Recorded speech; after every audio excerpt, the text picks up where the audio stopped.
بسم اللہ الرحمن الرحیم۔ السلام علیکم، ویلکم ٹو مہم کہانی۔ پلیز ناول کو لائک کر دیجئے۔ اگر آپ نے ابھی تک چینل کو سبسکرائب نہیں کیا تو سبسکرائب کر دیجئے، بیل آئیکن کو بھی کلک کر دیجئے گا۔ اس سے یہ ہوگا کہ ہر نئی آنے والی ویڈیو کا آپ کو نوٹیفیکیشن ملتا رہے گا۔ چلتے ہیں ناول کی طرف۔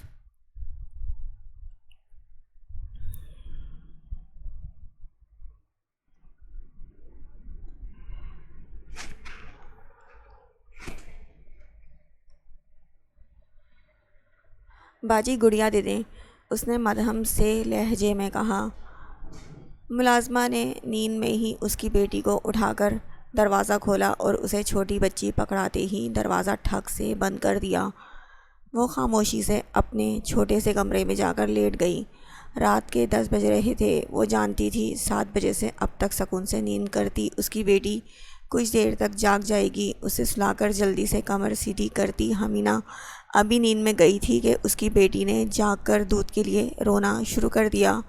وہ سوئی جاگی کیفیت میں ہی فیڈر اس کے منہ میں دیتی اسے تھپکنے لگی، اور پھر ایسا پوری رات وقفے وقفے سے جاری رہا تھا۔ صبح تک نیند سے پاگل ہوتی حمینہ بیٹی کے دوبارہ سوتے ہی اپنا سر پکڑ کر بیٹھ کر رونے لگی تھی۔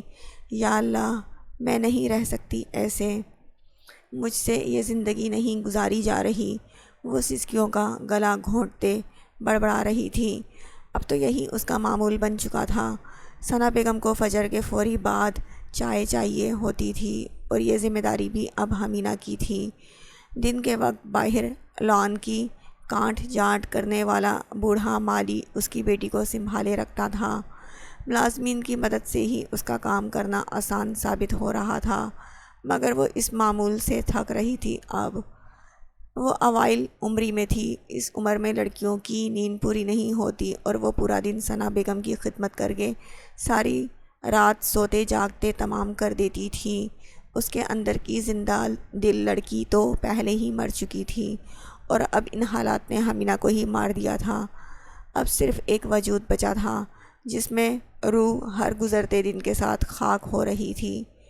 وہ چاروں خوشی سے باچھے پھیلائے پوری یونی کا چپا چپا چھان رہی تھی۔ ایاد خان نے ان کے ایڈمیشن میں مدد کی تھی، سو اب وہ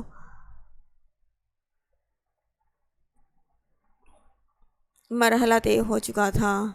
یقین کرو سر کھڑوس کو یہاں دیکھ کر میرا دل ہی برا ہو گیا تھا۔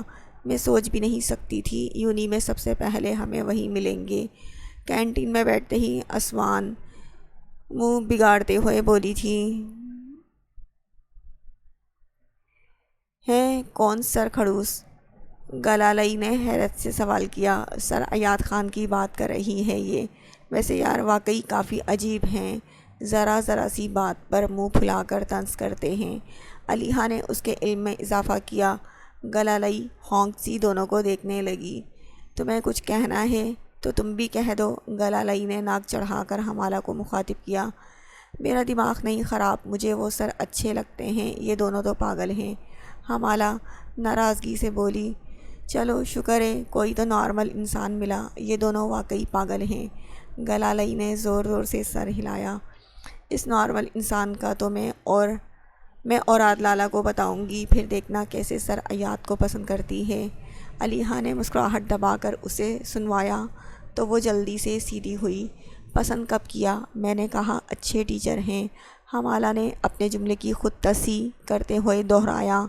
تم نے جو کہا ڈنکے کی چوٹ پر کہو بھئی، سر ایاد پسند ہیں تو ہیں، اب کیا تمہارے لالا اس پر بھی پابندی لگائیں گے؟ آئی بڑی لالا کی لگتی۔ گلالئی تو پنجے جھاڑ کر علیحہ کے پیچھے پڑ گئی۔ او بہن کیا ہوا؟ سر ایاد کے ذکر پر تم کیوں باولی ہوئی جا رہی ہو اتنی؟ اسوان نے اسے ٹھنڈا کرنے کی کوشش کی۔ علیحہ اسے گھور رہی تھی۔ لو مطلب تم دونوں بیٹھے بیٹھے پسند ناپسند پر ٹیکس لگا سکتی ہو، ہم کچھ بولیں تو باولی۔ سنو حمالہ، آج سے تم اور میں ایک طرف، پہلے روز دشمنی مول لے لی ان دونوں نے مجھ سے۔ گلالئی کا بخار بڑھتا جا رہا تھا۔ حمالہ کی آنکھیں چمکی۔ پاگل تو نہیں ہو گئی؟ یونی آتے ہوئے کوئی اسکرو ڈھیلا ہو گیا ہے شاید تمہارا۔ سر ایاد کے لیے تم ہم سے لڑو گی، اپنی بچپن کی دوستوں سے؟ علیحہ اچھی خاصی صدمے میں جا چکی تھی۔ گلالئی نے بے نیازی سے سر جھٹکا، کیونکہ وہ مجھے بھی اچھے لگے۔ ٹیچر باپ جیسا ہوتا ہے، پسند کریں تو غلط کیا ہے؟ گلالئی نے انکشاف کیا، توبہ توبہ، ایسے سڑو باپ سے تو ہمارے اپنے باپ اچھے ہیں، ہم کیوں ایرے غیرے کو باپ سمجھیں؟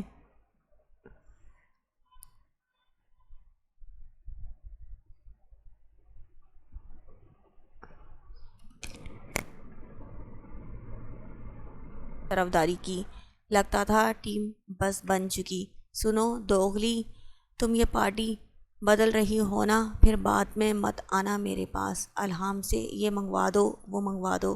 علیحا نے اس گھنی بلی کو گھورا تھا۔ پارٹی کب بدلی؟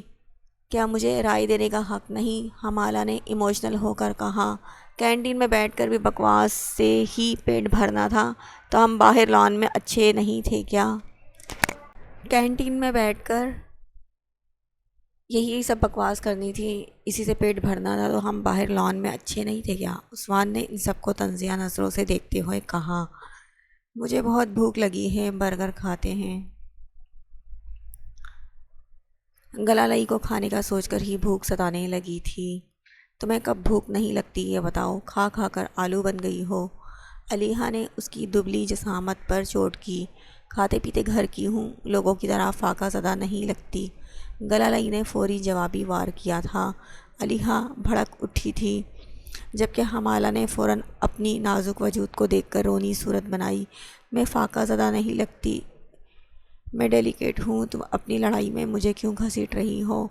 حمالہ کی ناراضگی پر علیحا اور گلالئی نے اپنے سر پیٹے۔ یار یہ دکھی آتما کہاں سے متھے لگ گئی؟ تمہاری بات کب ہوئی؟ تمہارا ہر جگہ گھسنا ضروری ہوتا ہے کیا؟ گلالئی نے بے چارگی سے اسے دیکھا تھا۔ اسے چھوڑو، یہ دن کے 20 گھنٹے صدمے میں رہتی ہے، باقی 4 گھنٹے سوتی رہتی ہے۔ تم لوگ برگر منگواؤ بس، علیحا نے لاپرواہی سے کہا۔ حمالہ اپنے منہ کے زاویے درست کرنے لگی۔ میں تو خود پریشان ہوں، ہر بات دل کو لگ جاتی ہے۔ وہ اب پریشانی سے انہیں اپنا مسئلہ بتا رہی تھی۔ اپنے دل کو نکال کر کسی سمجھدار انسان کے حوالے کر دو جو اس پر کچھ نہ کچھ لگنے دے۔ گلالئی نے شرارت سے اسے چھیڑتے ہوئے اسے آنکھ ماری۔ اس کی بات پر اسوان نے کہا لگا کر ہنس گئی۔ ایک تو میں تمہارے ٹھڑک پن سے بہت تنگ ہوں، علیحا نے ناک چڑھا کر بیزاری سے کہا۔ اسوان مسکراہٹ دبائے سب کے لیے برگر اور کوک منگوانے لگی۔ میں بھی، یہ عجیب باتیں کرتی ہیں کبھی کبھی۔ میرا دل نہ ہو گیا، کاغذ کا ٹکڑا ہو گیا، کسی بندے کو پکڑا دوں۔ حمالہ بھی ناک چڑھا کر بول رہی تھی۔ تم دونوں تو ہو ہی بورنگ لڑکیاں، ایسے معاملے میں میری پارٹنر صرف اسوان ہے۔ گلالئی نے ہنس کر اسوان کے کندھے پر ہاتھ مارا۔ یہ بورنگ نہیں، بس کچھ زیادہ ہی شرم شرم کھیلنے لگ جاتی ہے، جیسے ننھی بچیاں ہوں۔ اسوان نے بھی ان دونوں کو ناک چڑھا کر دیکھا۔ ان چاروں میں کب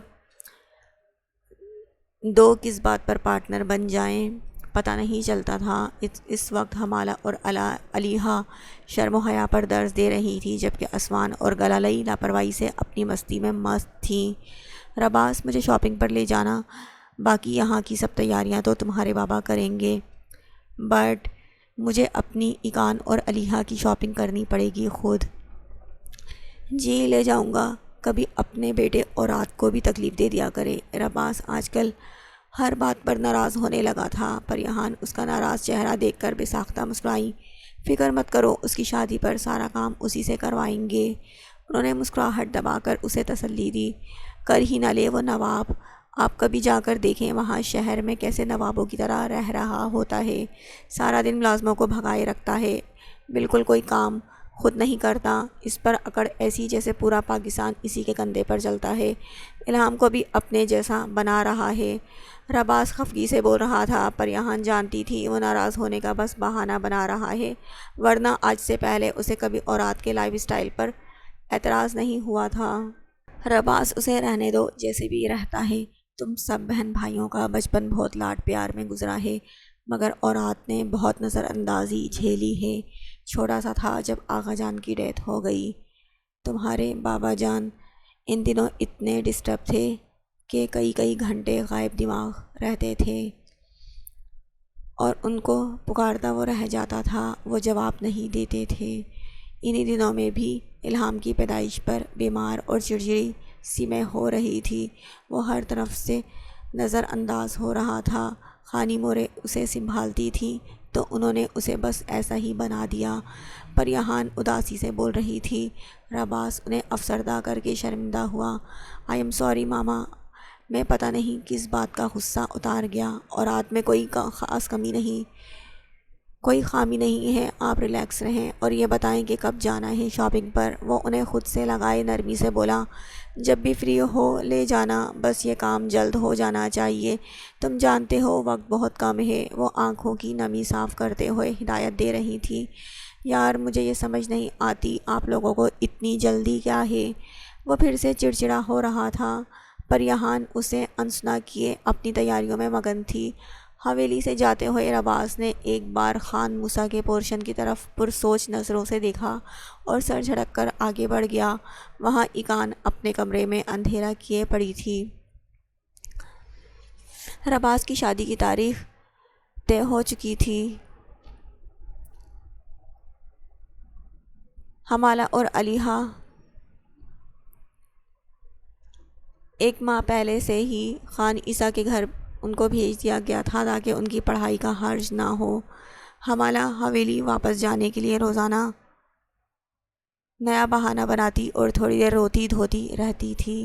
پوروا اور عیسیٰ اسے سمجھا کر خاموش کروا دیتے تھے، مگر اسے حویلی بھیجنے کا کوئی انتظام نہیں ہو رہا تھا، اور اب شادی میں بمشکل ہفتہ باقی رہ گیا تھا۔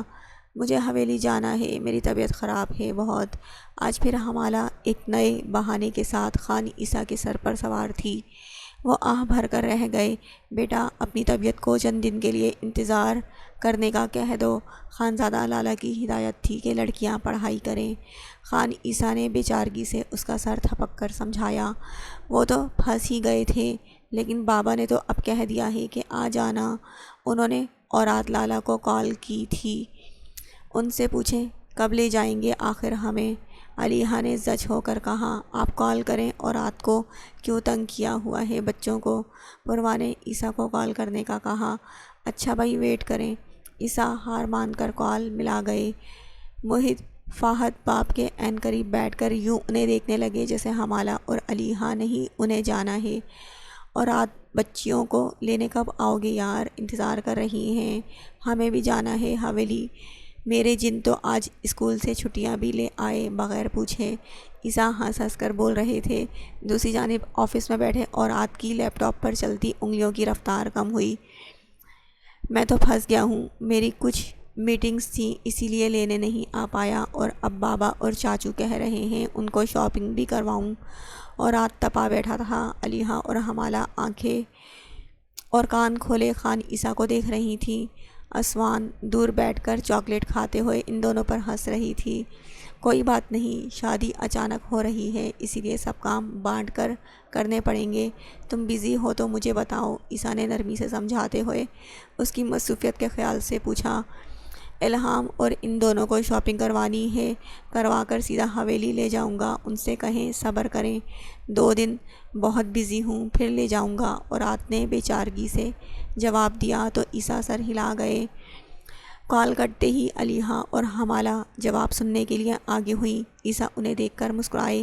2 دن بعد آئے گا، کیونکہ تمہارے گھر والوں نے اسے وہ کام دے دیا ہے جو اس نے کبھی لائف میں نہیں کیا۔ اب بحث مت کرنا ورنہ بگڑ جائے گا۔ عیسیٰ ہنسی دبائے بول رہے تھے۔ حمالہ 2 دن مزید انتظار کا سن کر منہ بگاڑتی افسردہ ہو گئی۔ نہیں، اب ایسا کام بھی نہیں ہے، اورات ان کو اب تو اکثر ہی لاتا لے جاتا ہے۔ پوروا بھانجے کی طرفداری کرتے ہوئے خفگی سے بول رہی تھی۔ نہیں، اس بار اسے الہام کے ساتھ ان دونوں کی شاپنگ کروا کر حویلی پہنچانے کا کہا گیا ہے۔ عیسیٰ ہنستے ہوئے بتا رہے تھے۔ حمالہ کی رونی صورت پر اسوان اب کہے لگا رہی تھی۔ ٹھیک ہے، کوئی بات نہیں، بس 2 دن انتظار کر لیں گے۔ علیحہ تو شاپنگ کا سن کر خوش ہو گئی۔ اب 2 دن وہ شاپنگ کا سوچ کر خوش ہوتے ہوئے گزارنے والی تھی، اور حمالہ 2 دن سب سے چھپ کر دل میں اورات کو کوستے ہوئے گزارنے والی تھی۔ حویلی میں ایک بار پھر شادی کے ہنگامے پھیل گئے تھے۔ پوری حویلی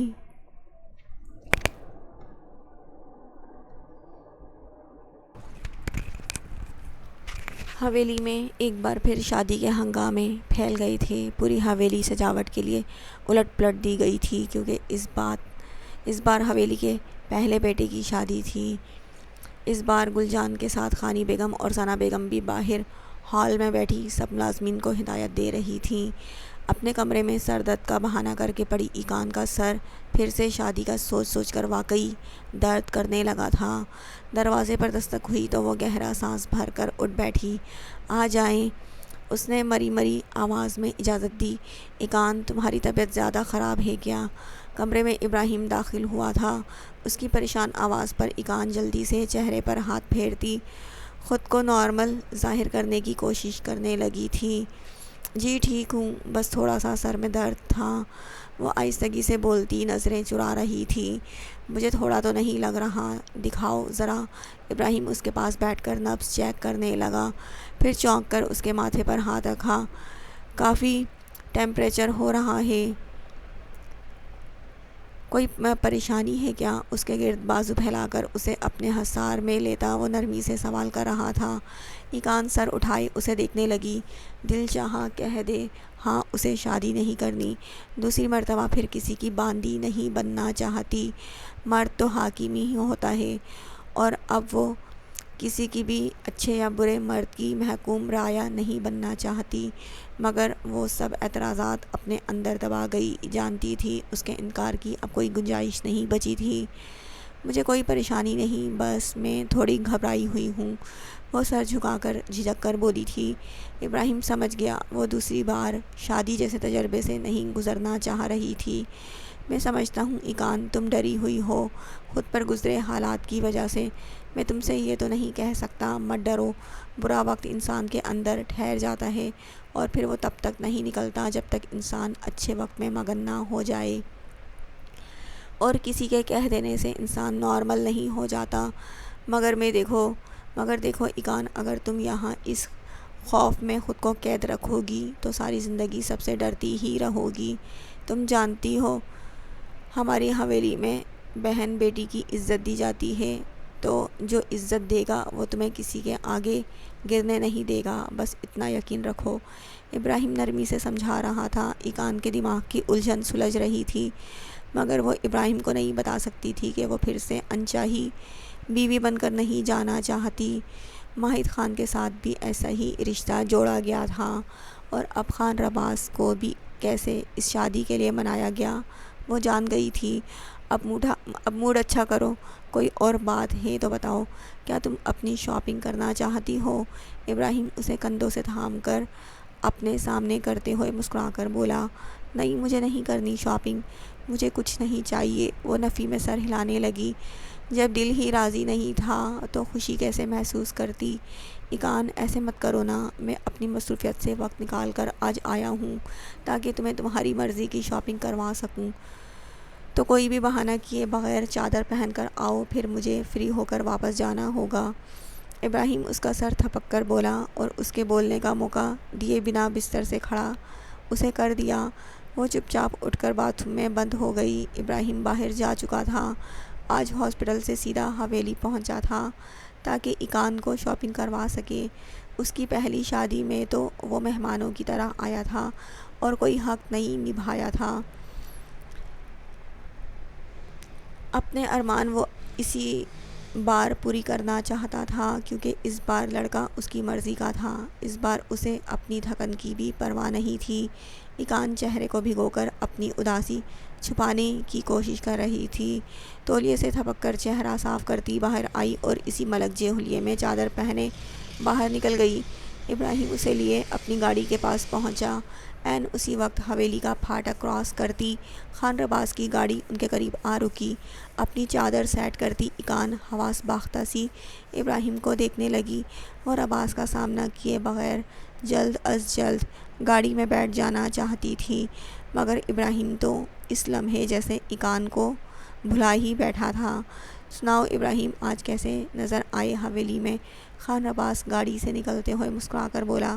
ایقان خفت کے مارے چہرہ چھپاتی ابراہیم کے پیچھے چھپ گئی۔ رباس اسے دیکھتا بے ساختہ چونک گیا تھا۔ آپ کی شادی ہے جناب، مجھے بھی تو تیاری کرنی ہے، تو اکان کو لے کر جا رہا ہوں تاکہ دونوں بہن بھائی اپنی خریداری کر سکیں۔ ابراہیم نے کندھے اچکا کر بولتے ہوئے گردن موڑ کر اکان کو دیکھا تو حیران رہ گیا۔ وہ بالکل ہی اس کے پیچھے چھپتی جا رہی تھی۔ اس کی اس حرکت پر خان رباس کے لبوں پر نامحسوس سی مسکراہٹ پھیل گئی۔ اوکے، جاؤ پھر ملتے ہیں۔ وہ سمجھ گیا اکان اس کا سامنا نہیں کرنا چاہتی، تبھی اس کا کندھا تھپک کر بولتا اندر چلا گیا۔ ویٹ کروانے کے لیے سوری۔ ابراہیم پلٹ کر اس سے بولتا گاڑی کا ڈور کھولنے لگا۔ اکان کا چہرہ شرمندگی اور گھبراہٹ سے سرخ ہو رہا تھا۔ وہاں اندر جاتے رباس کا دماغ کچھ الجھ رہا تھا، کہیں اکان پر زبردستی تو نہیں کی جا رہی۔ وہ بات اسے پریشان کر رہی تھی۔